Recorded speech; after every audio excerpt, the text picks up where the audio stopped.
And now let's move into the world of sports, where, of course, Manchester United fans are slowly creeping out after what happened over the weekend. We have Onye Obaro joining us this morning to share what's going on in the world. Good morning, Onye. Good morning, Osa. Good morning, Olive. Talking about Manchester United. Remember that day, if you turn, of course, the table upside down at this time. My table is currently upside down, so we are first. Can I also? And we are making the Champions League. Okay. I know you're going to talk to us about something real quick, but is it possible to say that if we keep quiet for 30 seconds, we can hear cricket in Manchester United? Yes, of course. You can hear cricket, and the cricket cranes are the ones who would hear loudly today, of course.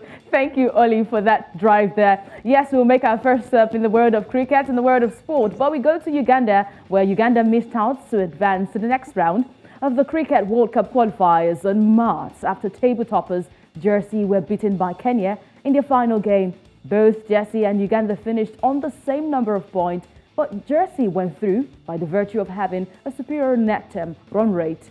Uganda fielded on unchanged team from the team that defeated Bermuda, and Deuce Muhumuza called correctly as he elected to bat first.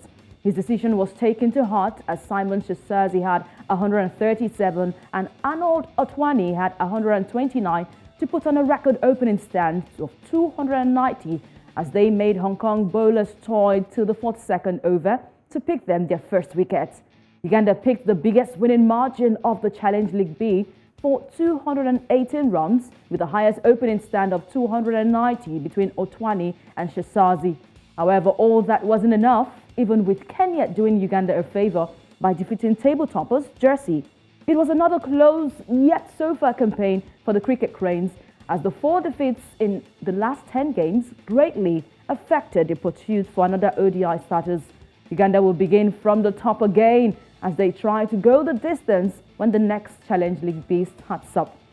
So not a great one for the Cricket Cranes there. Yes, only you can hear crickets, but at this time the crickets are wailing. They are wailing because they cannot make it to the ICC Challenge League B tournament. But they say better luck try next time. Away from there, we go to the world of football, and Nigeria has got our focus here. Now, there were talks about the current Nigerian Football Federation president, Amaju Pinnick, going for a 3rd term.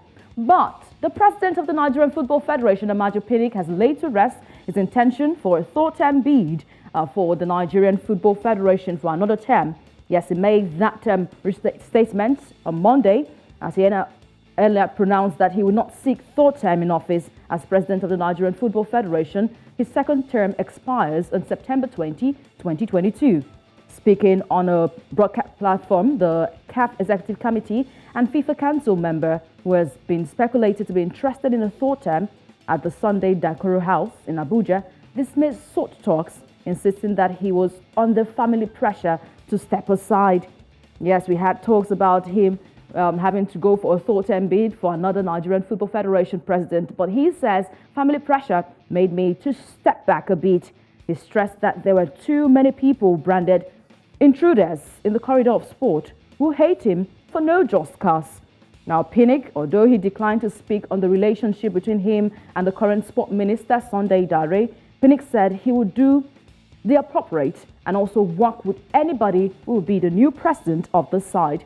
The Nigerian Football Federation will be having their first AG and General Assembly come Thursday, and this will be the first they'll be having since 2014 when a court injunction in the Federal High Court in Abuja stopped them from having that General Assembly. But we'll wait to see what decisions will be made on Thursday when the General AGM gets underway. Earlier, we had the first Vice President of the Nigerian Football Federation, Sheyi Akumi, who laid to rest all the rumors about this AGM meeting not happening on Thursday. So he said, wait till Thursday where we'll make our deliberations to know if we'll still have that election come September 20. September 20 is the date for us to count down for the new president of the Nigerian Football Federation. So Olive Osa, you know for sure that when it comes to politics, football politics, we have all hands must be on deck, because football is just like a small nation that you're driving, and football brings a lot of attention. And at this time, the current president of the Nigerian Football Federation, Amaju Pinnick, has laid to rest that intention to go for a fourth term. I mean, if he had his intentions to go, I wonder if it's legal, if there's a provision that allows him, should he decide that he wants to run for third term, would it be considered illegal? Is it allowed? Yes, it is. It is allowed. You can go for 3 times. That's being the president of the Nigerian Football Federation. But this man says a lot of talks, and a lot of people do not like him in the federation. So pressure from family too. There are the things he's considering to step aside and not go for a third term. But I also want to get your views on, and what's the general opinion concerning Amaju Pinnick and his time as NFF president? Would he get a high rating? That would be, it's on both sides, because Amaju Pinnick, yes, coming into the Nigerian Football Federation has made a lot of changes. Yes, you can see that there are growth in the cadet teams. But one place where football fraternity and sport journalists would always criticize Amaju Pinnick for should be the grassroots. The Nigerian Professional Football League has not gotten the much attention it needs.